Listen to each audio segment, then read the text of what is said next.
Okay, we're going to present the new Melbourne Park Arena. That's obviously part of the Melbourne Prize. And we believe this is, and we're in a prize competition, but I really genuinely think this is a major contribution to Melbourne. And our team, having worked on it for nearly 4 years, feel a bit the same. So what we're talking about is down at the Melbourne Park Sports Precinct. Incredibly significant public urban environment in Melbourne, and the envy of the world. We do find we get a lot of visitors from Wimbledon, from Flushing Meadows, New York, from Roland Garros, and they just cannot believe that we have $1.2 billion worth of sports infrastructure, about a minute and a half walk down the road from the city. It's just beyond their comprehension. So we do have to remind ourselves that we are unique in the world in this space. So at the middle of the slide is the new Showcourt Arena. It's a facility for multiple purposes. So it's been designed for the Australian Open so they can play tennis. It's also been designed, they can do netball, they can do basketball, they can do concerts, they can do. So really, again, it's an example of in Melbourne, we are also the envy of the world, that we have urban infrastructure that is multi-purpose. It's not just, to be honest, in Wimbledon, they play there 2 weeks a year. The rest of it, it's shut. So we're interested in the idea that these buildings can actually operate, I wouldn't say 365 days a year, but probably 340 incredibly hardworking bits of infrastructure. We are also world-class. It's required under the international tennis arrangements and under netball and basketball and everything. It has to meet all the standards that make it premium. So that it is, I could spend hours, and I've only got 6 or 7 minutes, but it is required that you have to be very, very precise to deliver a world-class facility. So to that, I give credit to my team. And there's also the question of architecture. We were interested in the idea, and we worked very closely with Jill Garner and the Office of the Victorian Government Architects to create a building that we thought, look, there's enough peacocks in the precinct. And, you know, mea culpa, I'll put my hand up. We did the Margaret Court Arena a while ago. They're exciting buildings. But I think in this case, we were combined conversation about saying, let's try and create an arena that's incredibly nice and elegant, but it sits between, well, Hyacinth Arena, Melbourne Arena, now John Cain Arena, Rod Laver Arena, which you'd have to say is a fairly big thing. So we said, let's try and find a design that's actually a little bit quiet and actually works in that space. And I guess the other background of this conversation was, it goes back a while. This is a precinct redevelopment for Melbourne that goes back to the 1990s. And even my team here were annoyed by the fact this image is really shitty.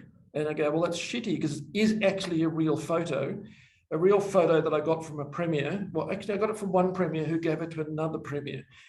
So I had some private meetings in that conversation, and I'm going, this is not that long ago. And really, I think I said earlier this morning, the advice I got from one of the premiers was just don't fuck it up. So hopefully we didn't fuck it up. I guess our other model is the sports precinct does have some amazing contributions to Melbourne. So, you know, this is the great Ball and Murphy, Peter McIntyre, the Olympic Stadium. Unfortunately now it's, I should be careful here. I'm a St Kilda supporter, but unfortunately it belongs to Collingwood.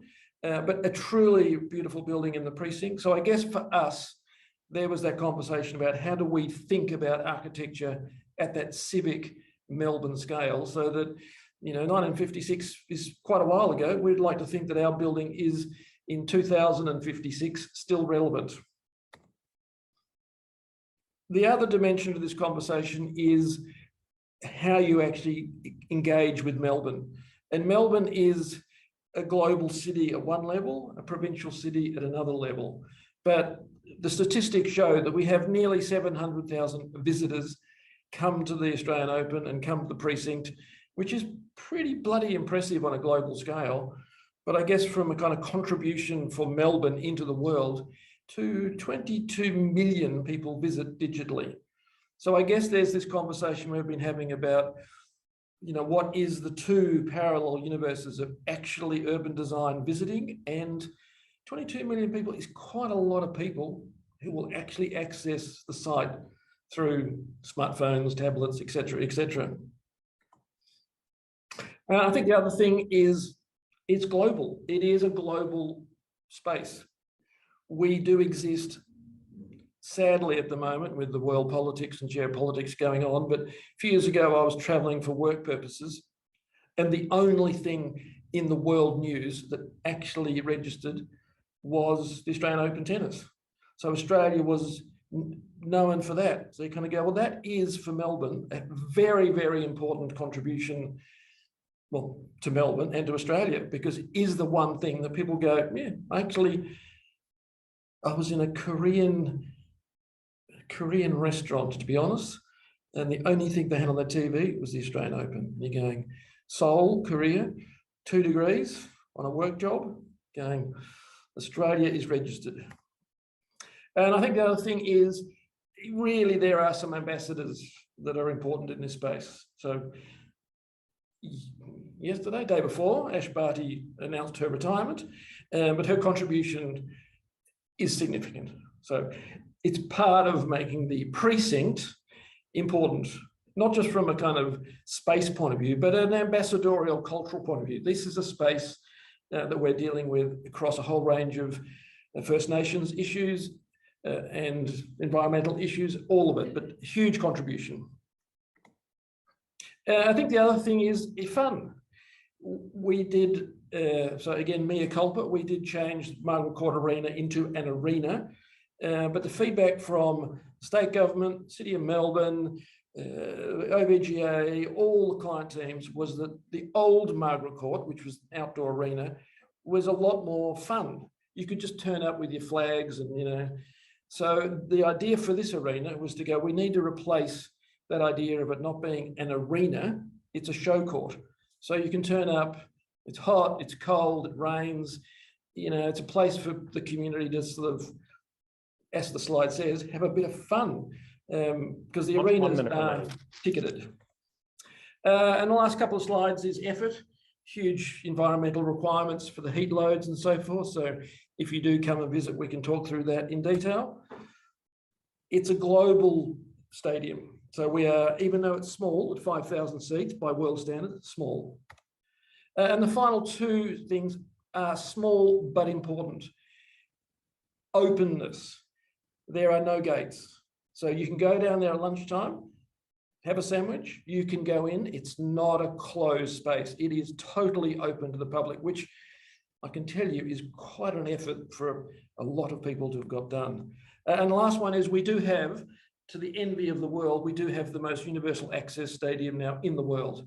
Not just from the stadium, but from all of the back of house facilities, the change rooms, the toilets, everything is incredibly envious of the world universal access. So sounds like a sort of smug thing to say, but I can tell you it's a shitload of effort to get it done. But the world is coming to visit Melbourne Park to look at this because it is the new global benchmark in that space.